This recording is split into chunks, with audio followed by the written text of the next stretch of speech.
오늘 저녁 우리에게 주신 하나님의 말씀은 누가복음 20장 19절에서 26절 말씀입니다.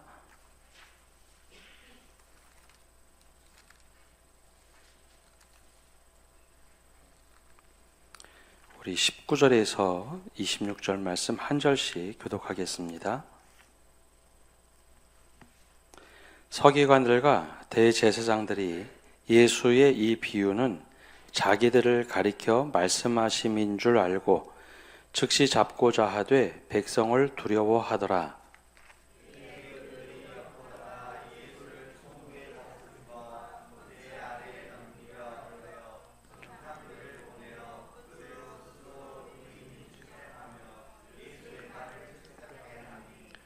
그들이 물어 이르되 선생님이여 우리가 아노니 당신은 바로 말씀하시고 가르치시며 사람을 외모로 취하지 아니하시고 오직 진리로서 하나님의 도를 가르치시나이다.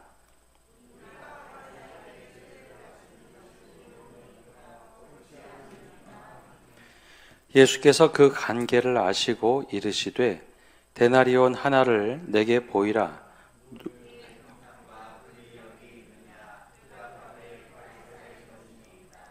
이르시되 그런즉 가이사의 것은 가이사에게 하나님의 것은 하나님께 바치라 하시니 그들이 백성 앞에서 그의 말을 능히 책잡지 못하고 그의 대답을 놀랍게 여겨 침묵하니라.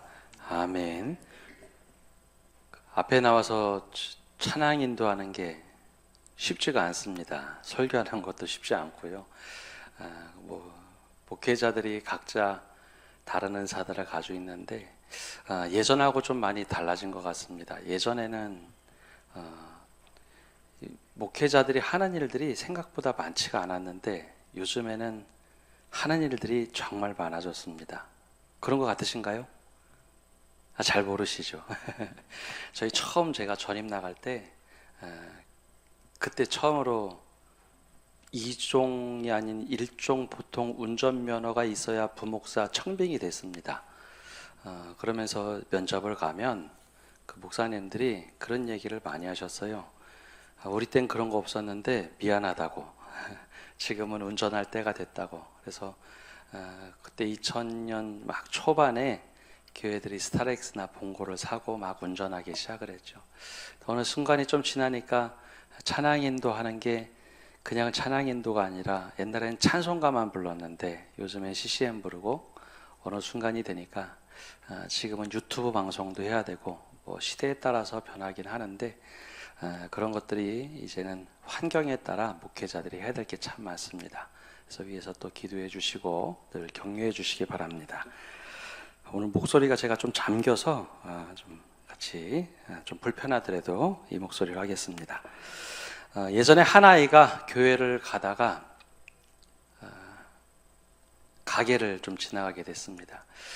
요즘에도 그런 경우가 많은데요. 저희가 어렸을 때만 해도 교회 간다 하면 부모님, 특히 이제 어머니들이 신앙생활을 할 때는 손에 돈을 쥐어줬습니다. 그러신 분들 많으시죠? 뭘까요? 헌금. 헌금. 예전에 100원 헌금을 이렇게 쥐어주죠. 근데 교회를 잘 나가는 애들은 그냥 100원만 주면 되는데 예전에는 뭐 휴대폰도 없지 뭐도 없지 그러면 흔히 아이들 표현으로 교회 땡땡이 하는 아이들이 많다 보니 100원만 아니라 얼마를 주죠? 200원을 줍니다. 한 손에는 헌금을, 한 손에는 야, 너 먹고 싶은 거 교회 갔다 오다 사 먹어. 그래서 늘 200원을 주시죠. 그래서 이 아이가 너무 좋아서 일주일에 한 번 용돈 받으니까 교회를 막 뛰어가다가 참새방앗간 가게를 지나가면서 예배 끝나면 나 저거 사 먹어야지 고개를 돌리고 열심히 쳐다보다가 하필이면 돌불에 걸려서 넘어졌습니다. 여러분 넘어지면 어떻게 되나요? 손을 펴야죠. 동전이 떼고루로 굴러갔습니다. 동전 하나는 다행히 멈췄는데 하나는 하필이면 하수구에 빠졌어요. 오늘 그 아이는 교회 가서 헌금을 했을까요? 아니면 집에 가다가 과자를 사 먹었을까요? 여러분 같으면 어떤 선택을 하시겠습니까? 우스운 소리지만 우리가 사실 늘 조금 더 키워보면 고민하는 내용 중에 하나입니다. 이것을 어떤 입장에서 어떤 시각으로 보느냐에 따라서 위협적인 생각이 되기도 하고 신앙적인 판단이 되기도 하고 때로는 속물적인 사람으로 생각하기도 합니다. 오늘 말씀에는 바로 굉장히 유치한 것 같지만 바로 그 이야기가 나옵니다. 지난주에 이어서 서기관들과 대제사장들이 예수님에게 좀 화가 나가지고 질문을 던지는 대신 다른 한 사람을 보내면서 이야기가 시작이 됩니다. 지난주 말씀을 잠깐 해드리면 서기관과 대제사장들이 또 여러 사람들이 우르르 예수님을 찾아왔습니다. 그러면서 무슨 권한으로, 무슨 권위로 이런 일을 하느냐라고 공개적인 자리에서 물어보았죠. 근데 예수님께서 그 대답을 비유로 포도원 비유, 즉 포도원 주인과 종들의 비유로 답을 하셨고, 그 이야기를 들은 후에 이 서기관들과 제사장들이 자기들을 가리켜 하신 말씀인 줄 알고 굉장히 화가 났습니다. 자신들이 옳다고 여기면 예수님을 공개적으로 잡으면 되는데 그럴 수는 또 없었죠. 자신들의 생각이 폭로가 되자 백성들이 굉장히 무서웠습니다. 백성들이 무서워서 그 이전에도 예수님이 질문을 하죠. 세례 요한이 하늘로부터 왔느냐 땅으로부터 왔느냐. 그래서 그때도 백성들이 무서워서 답을 하지 못하는 자신들의 모습이 있었고, 이번에도 또 예수님을 공개적으로 질서를 문란하게 한다, 잡았으면 참 좋겠는데 백성들이 무서워서 그러지는 못하면서 오늘 말씀이 이제 시작이 됩니다.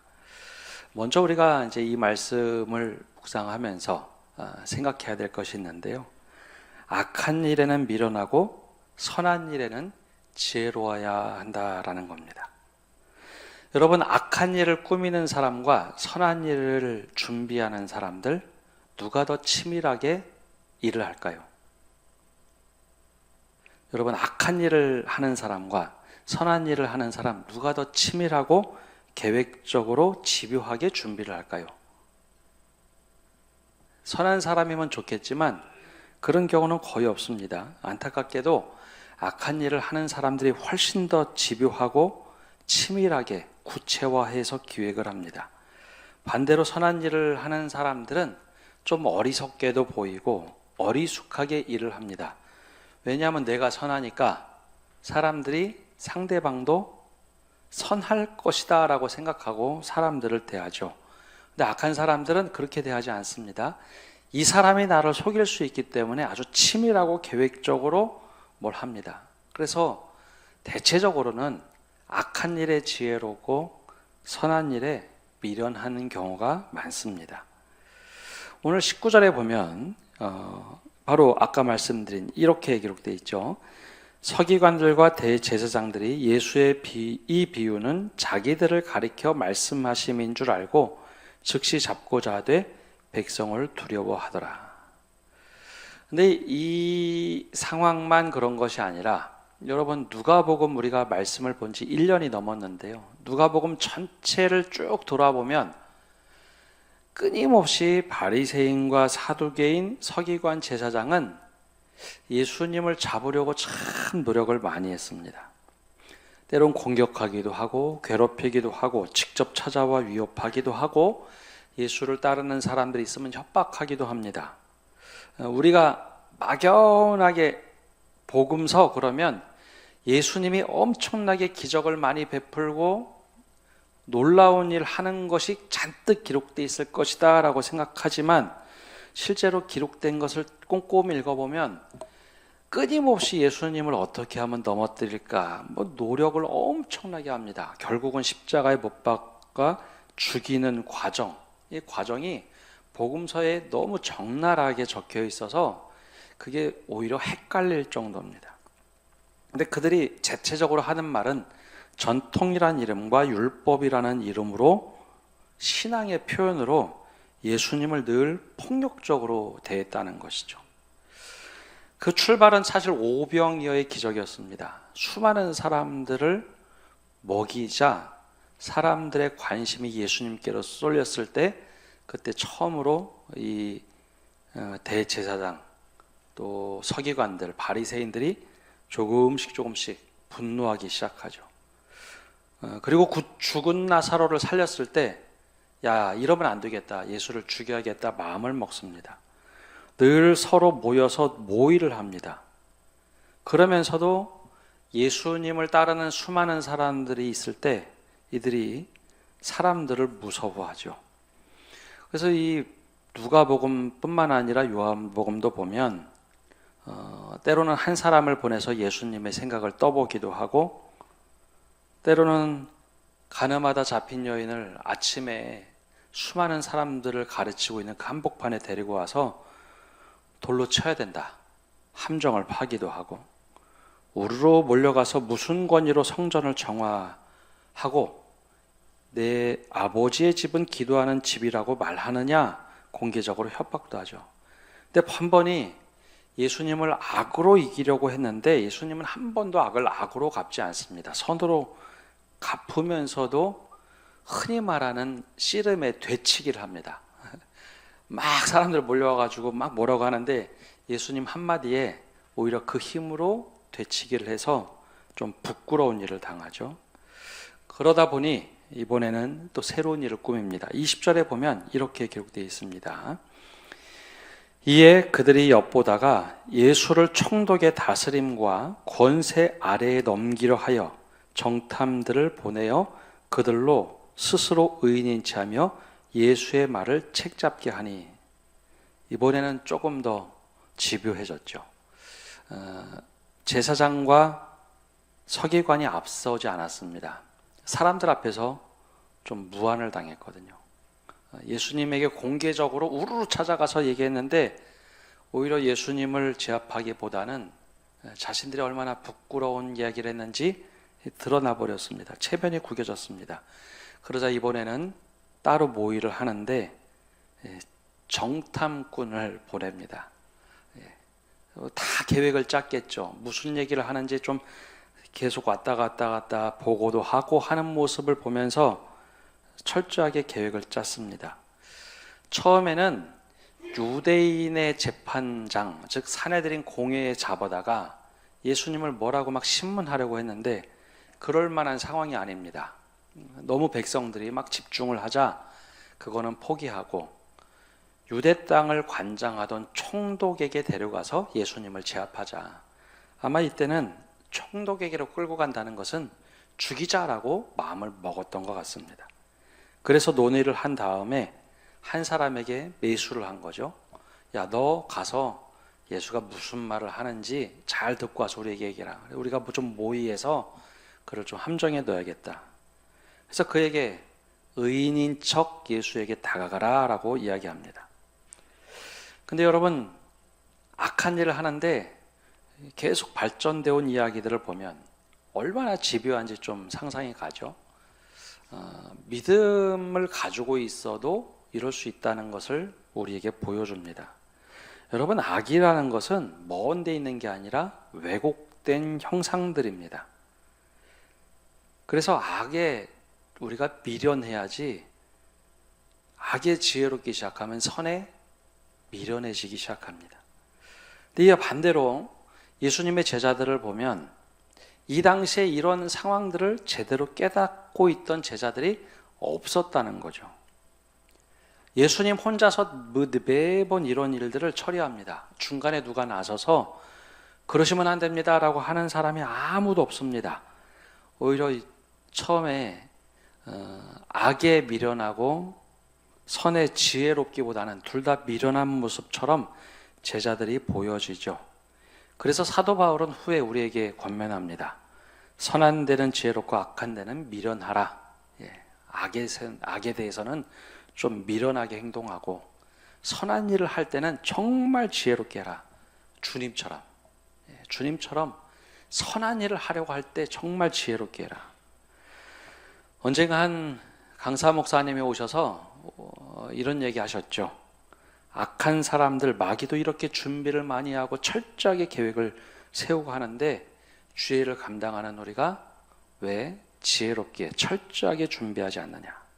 왜 어리석게 준비하느냐? 여러분, 선한 일에 정말 지혜롭게 철저하게 준비해야 합니다. 예수님이 그랬습니다. 그래서 바리새인들이, 서기관들이, 물론 그들이 아주 악한 존재라고 할 수는 없지만 예수님을 죽이려 수없이 걸려 넘어뜨리려 할 때 예수님은 선하게 행동하지만 늘 지혜롭게 행동하셨다는 거죠. 우리가 이 모습을 배워야 합니다. 그래서 선한 일에 우리가 정말 지혜로운 사람들, 악한 일에 지혜로운 자가 아니라 선한 일에 지혜로운 사람이 되어야 합니다.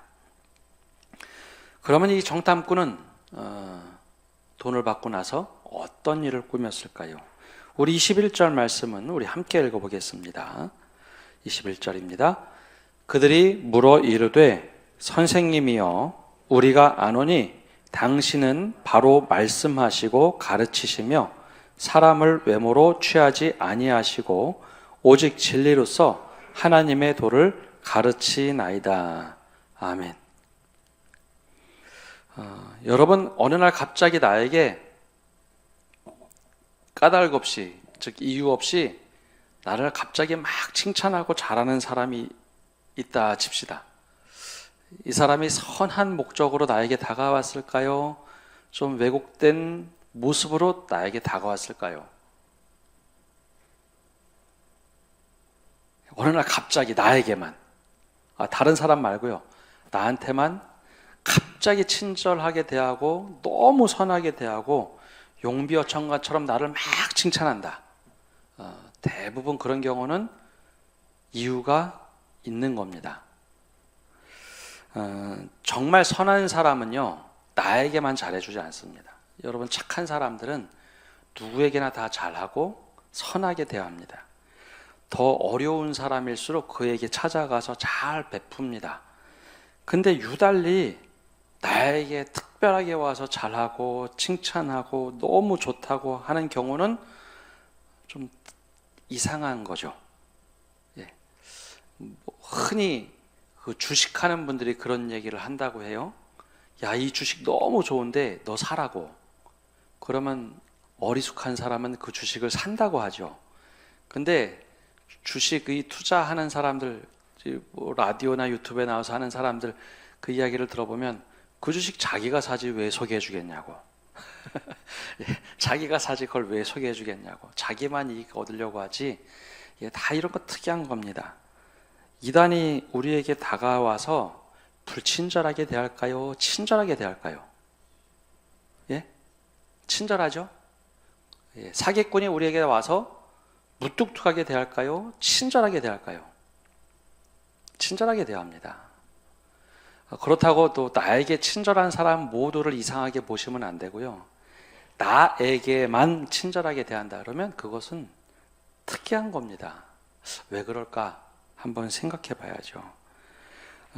제가 목회를 배우면서 그 어르신 목사님이 저희 목회자들 아침마다 막 경건회하고 함께 식사를 하곤 하면 그런 얘기를 참 많이 하세요. 정규 신방 말고 갑자기 목회자에게 밥 먹자고 하면 이유가 있는 거다.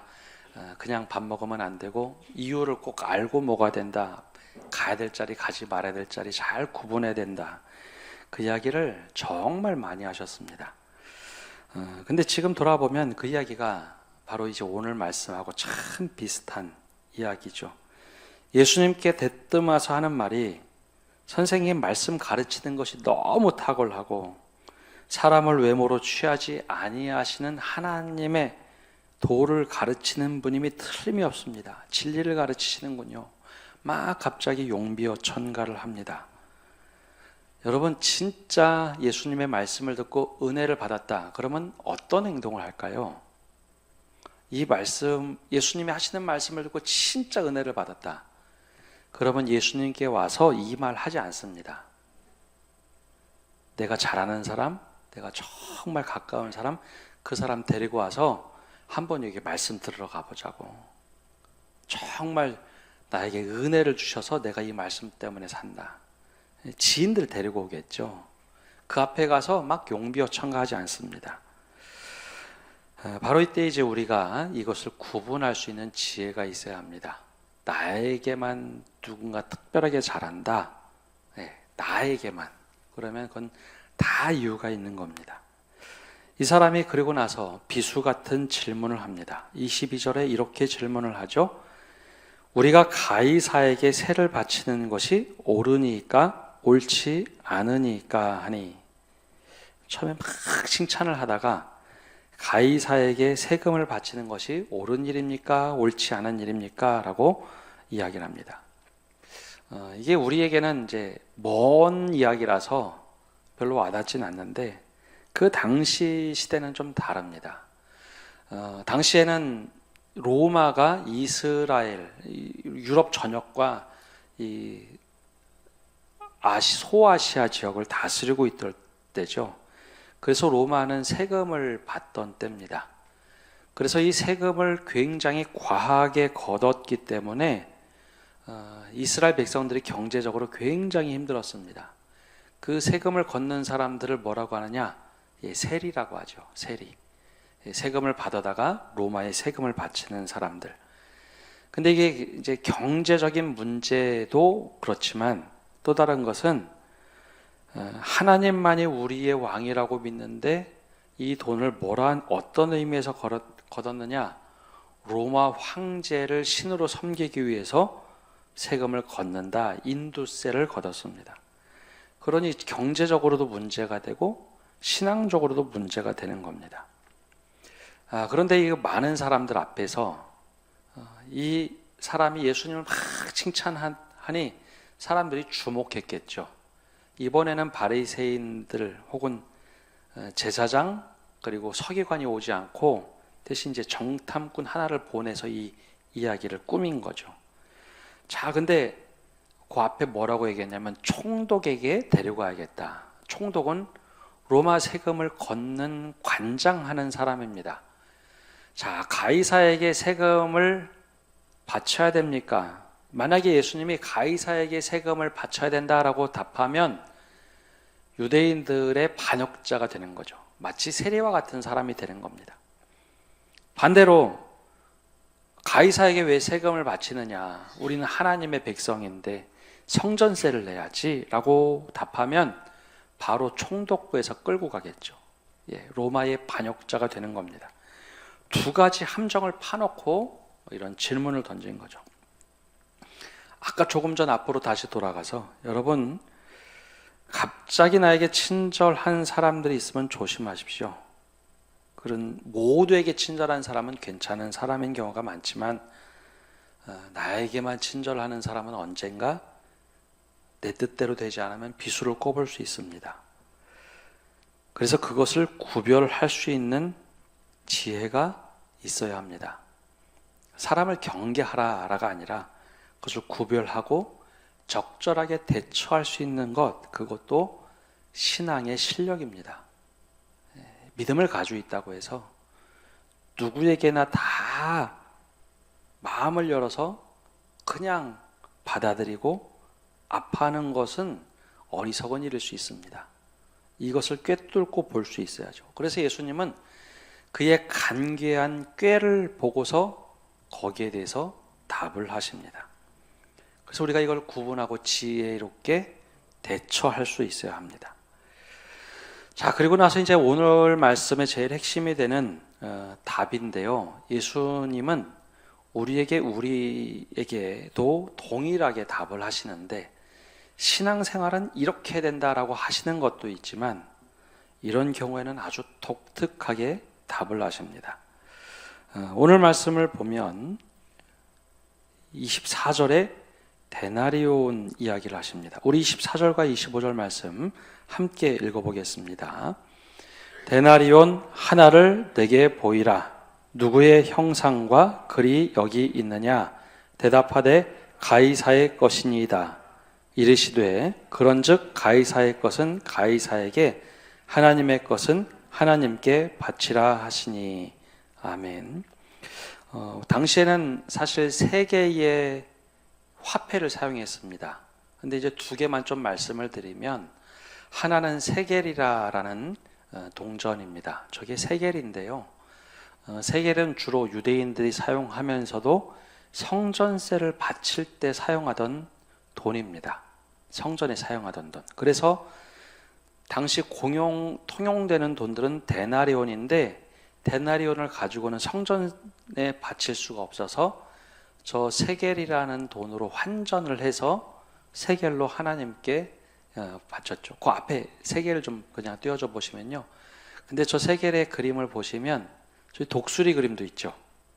저기 이방 신전에서 통용되던 동전이기 때문에 저거 이방 신 그림입니다. 근데 참 웃기죠. 여러분, 하나님께 성전세를 드려야 되면 유대인들이 따로 동전을 만들어야 되지 않았을까요? 저거 이방 신전에도 쓰이던 돈입니다. 근데 이 대제사장들과 서기관들은 이 성전 환전상들, 이 머니 익스체인저를 하면서 저 세 개를 하나님께 드릴 수 있는 돈이라고 지정을 해놨던 거죠. 그래서 예수님이 보기에는 저거 말도 안 되는 일이었습니다. 이방 신의 그림이 있는 것을 가지고 성전세를 내야 된다. 이게 말이 안 되는 거죠. 저 당시에 통용되던 돈, 이 데나리온이 있는데요. 예수님께서 데나리온 동전을 이번에는 가져오라고 하셨습니다. 데나리온이 지금 보여지는 더 돈입니다. 데나리온이라는 저 화폐는 지금도 이제 발굴하면 나온다고 하는데, 저 데나리온에는 황제의 그림이 그려져 있습니다. 카이사르라고 써 있고, 한쪽에는 그 영어 발음으로 하면 DIVIF라고 적혀 있는데, 라틴어로 적혀 있는데 저게 무슨 뜻이냐? 하나님의 아들이라라는 라틴어로 적혀 있습니다. 무슨 뜻일까요? 로마 황제는 하나님의 아들. 그러면 저 돈을 쓸 때 유대인들은 어떤 마음이 들까요? 속상하죠. 하나님은 우리가 유일하게 여호와 하나님만을 믿어야 되는데, 이 동전을 어쩔 수 없이 물물 교환을 하려면 이 데나리온을 가지고 다녀야 되는 거죠. 그래서 이 세금을, 가이사에게 세금을 내야 됩니까? 그럴 때 예수님이 저 동전을 가져오라고 한 겁니다. 이 동전을 가져와서 딱 펴보이니까 그때 말씀하시죠. 여기에 누구의 형상과 글이 있느냐? 누구의 형상과 글이 있어요? 로마 황제의 형상이 있고, 가이사르는 하나님의 아들, 신이다라고 적혀 있는 문구가 있는 겁니다. 이게 가이사가 만든 동전입니다 라고 보여주었죠. 그러자 예수님께서 말씀하십니다. 가이사의 것은 가이사에게 바치고 하나님의 것은 하나님께 바치라 라는 거죠. 그럼 이게 가이사의 건가요? 하나님의 것인가요?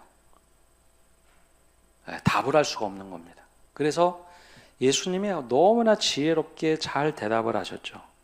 근데 여기에 이거 세금 잘 내라는 말도 아니고, 하나님의 것이니까 다 이렇게 하라는 말도 아니고, 여기에 세 가지 관점이 담겨져 있습니다. 첫 번째는 로마 시대에 살면서 국가에 대한 세금에 대한 것, 사회에 대한 책임, 그것을 그리스도인들은 외면할 수 없다라는 의미도 담겨져 있습니다. 여러분, 우리는 사도 바울이 얘기하는 것처럼 하늘의 시민권을 가지고 있습니다. 그러면 땅에 발 안 붙이고 사나요? 저는 하늘의 시민권자이면서 동시에 대한민국이라는 땅에 발 붙이고 살아갑니다. 이 땅의 시민이죠. 시민의 역할이 있고 하나님의 백성의 역할이 있습니다. 세금을 내야 될까요? 말아야 될까요? 세금을 내야 될 때 내야죠. 그러면서도 신앙인으로서 살아가야 될 의무가 또 있는 겁니다. 두 번째는 예수님께서 물어보실 때 여기에 누구의 형상이 있느냐라고, 누구의 형상이 있느냐라고 물어보시죠. 동전에는 분명히 카이사르라고 하는 로마 황제의 그림이 그려져 있습니다. 그러면 이 동전은 가이사의 것인가요? 반대로 여러분, 사람은 누구의 형상대로 지음을 받았을까요? 하나님의 형상대로 지음을 받은 존재입니다. 그럼 나는 하나님의 거죠. 하나님께서 세상을 다 만드시고 죄가 들어오면서부터 이 질서가 깨졌습니다. 피라미드 세계가 됐죠. 그럼에도 불구하고 하나님께서 지금도 여전히 세상을 다스려 가십니다. 그러니까 우리가 하나님의 형상이라고 생각을 한다면 여기에 아무리 가이사의 그림이 그려져 있어도 이것은 하나님의 것이 되겠죠. 반대로 이것은 가이사의 것이다라고 내가 집착하고 살아가면 하나님의 형상인 내가 점점점 줄어들겠죠. 예수님께서는 이렇게 해라 저렇게 해라 뚜렷하게 신앙의 이름으로 너는 이렇게만 해야 돼 라고 하지 않으셨습니다. 오히려 우리의 믿음이 어디 있느냐를 질문하신 거죠. 내가 어떤 믿음을 가지고 살아가느냐. 그래서 이 내가 믿음을 가지고 있는 수준에 따라서 이건 가이사의 것이지. 그럼 가이사에게로 더 쏠려갈 것이고, 내가 하나님의 형상대로 지음을 받은 사람으로 하나님의 것이다라고 생각하면 이것을 하나님의 것으로 사용하면서 살아가겠죠. 그건 우리의 믿음의 수준을 드러내는 겁니다. 또 하나는 예수님은 철저하게 이원론의 세계를 경계를 하십니다. 자주 말씀드리지만 교회는 거룩하고 세상은 속되다. 우리가 그 관점을 참 많이 가지고 있는데요.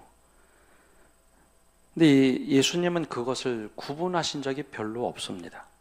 거의 없습니다. 물론 가끔 뚜렷하게 대조를 하기 위해서는 비교하신 적도 있지만 가이사의 권세조차도 결국은 하나님의 통치 아래에 있는 거죠. 근데 우리는 자꾸 이걸 구분합니다. 이 일은 거룩한 일, 이 일은 세속적인 일. 근데 우리 종교개혁자들이 우리의 후예가 되는데, 종교개혁자들은요, 우리의 직장, 우리에게 맡겨주신 일을 소명직으로 얘기를 했습니다. 소명직. 그래서 영어로는 일을 잡이라고 번역하기도 하지만 vocation이라는 단어로 쓰기도 합니다. vocation. 소명을 받았다는 거죠. 그래서 미국 사람들 이름 보면 뭐 특이한 이름들 많죠. 뭐 베이커리, 빵 만드는 사람. 그럼 내가 평생 빵 만드는 일을 통해서 하나님께서 나에게 소명직을 주셨다는 겁니다. 내가 빵을 어떻게 만들므로 사람들을 이롭게 할 거냐, 하나님께 영광을 돌리게 할 거냐. 그러면 그게 진짜 소명직이 되는 거죠. 목회자는 교회를 통해서 하나님께 영광을 돌리도록 목회라는 부르심을 받았습니다. 즉 우리가 살아가면서 가정, 일터, 모든 직장 그곳에서 하나님의 것이다 라고 생각하면 그곳이 하나님의 것으로 우리가 인정하고 살아갈 수 있다는 거죠. 그래서 이번에도 이 정탐꾼이 와서 예수님을 어떻게 하면 쓰러뜨리고 총독부로 데려갈까 그렇게 했는데 그거를 실패합니다. 다시 이제 첫 번째 이야기로 다시 돌아가 봅니다. 자, 여러분이라면 교회를 가다가 200원 동전, 한 손에는 100원 헌금, 한 손에는 가게 들여서 간식 사 먹을 돈, 하나는 하수구로 빠졌고 하나는 남아 있습니다. 주님께 헌금으로 드리겠습니까? 일주일 동안 참고 참았던 간식을 사서 드시겠습니까? 근데 주님은 우리에게 강요하지 않습니다. 가이사의 것인지 주님의 것인지 그 판단은 우리에게 하라고 말씀하십니다. 아주 간단한 이야기 같지만 이게 조금 더 나이가 들고 성장을 하고 일을 하고 재산이 늘어나고 할 때 주님은 다시 우리에게 똑같이 물어봅니다. 믿음으로 우리가 살아가면서 이것은 주님의 것인지 아니면 내가 노력해서 내 것이라고 생각하는지 누구 것이라고 생각하느냐, 우리에게 또 질문을 던지십니다. 그 질문에 우리가 답하고 살아가는 것이 내 믿음의 수준입니다. 아, 이거 주님의 것입니다. 그래서 교회에서 거의 헌금 설교 안 하는데요. 성경 공부하다 보면 꼭 이런 질문 하신 분들이 계셨습니다. 11조에 대한 질문을 하시는 분들이 있었죠.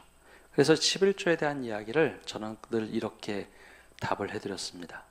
내가 열심히 일해서 소득의 일을 하나님께 드리는 11조라 생각하지 마시고, 하나님께서 100을 다 주셨는데 그 중에 하나님의 것을 인정하는 게 나에게 다 허락하며 주셨지만 10의 1은 하나님의 것임을 내가 확인하는 것으로 11조를 드린다면, 내 것 10개 중에 하나를 드리는 게 아니라 10개 다 맡겨주셨지만 그 중에 하나만큼은 주님의 것입니다, 내가 인정하며 살아간다면 그게 정말 값지고 은혜로운 11조가 될 것이다 라고 늘 말씀을 드렸습니다. 오늘 말씀에 주님께서 물어보십니다. 가이사의 것은 가이사에게, 하나님의 것은 하나님께 드려라. 우리 이 질문에 여러분을 믿음으로 답하시고 결단하시는 성도 여러분 되시기를 바랍니다. 기도하겠습니다. 하나님, 오늘도 저희가 주님 앞에 나와서 말씀을 듣고 나갑니다. 주님, 우리에게 특별하게 잘하는, 나에게만 잘하는 사람들을 잘 분별할 수 있는 지혜를 허락하여 주옵소서. 나에게는 입의 혀처럼 달게 굴고 너무나 잘해주지만 다른 사람에게 못하는 사람들, 혹은 때로는 나를 이용하려고 하는 사람들, 그걸 구분할 수 있는 지혜를 주시되 하나님, 그 잘 대처할 수 있는 마음을 허락하여 주옵소서. 또한 주님, 우리가 믿음으로 살아가면서 선한 일에는 지혜롭게, 악한 일에는 미련하게 살아갈 수 있는 은혜를 더하여 주옵소서. 특별히 악한 일에 지혜를 모아서 철저하게 계획을 세우는 것을 파할 수 있도록 선함에 훨씬 더 지혜롭고 치밀하고 하나님의 나라를 위하여 더 준비된 사람으로 더 좋은 계획을 가지고 주님의 뜻을 이루어가는데 최선을 다할 수 있는 저희 한 사람 한 사람이 되게 하여 주옵소서. 그래, 사도 바울이 우리에게 알려줬던 것처럼 선한 일에 지혜롭고 악한 일에 미련함으로 살아가되 그것을 꿰뚫을 수 있는 지혜를 허락하여 주시옵소서. 그리고 오늘 말씀처럼 주님께서 우리에게 다시 반문하실 때 하나님의 것은 하나님께 드리고 가이사의 것은 가이사에게 드려라. 우리의 것과 하나님의 것을 늘 이분법으로 구분하는 우리가 아니라 하나님께서 모든 것을 우리에게 청지기로 맡겨주셨는데 그것을 청지기로서 잘 관리하며 살아가고 있는지 우리가 믿음으로 우리를 바라보며 우리의 믿음이 어느 수준인지 분명히 깨닫고 그 부르심에 따라 살아갈 수 있는 저희 되도록 은혜 내려 주옵소서. 오늘도 주님께서 말씀을 따라가 살아갈 힘을 주시고 그 말씀이 우리를 살아내도록 힘 주시옵소서. 예수님의 이름으로 기도합니다. 아멘.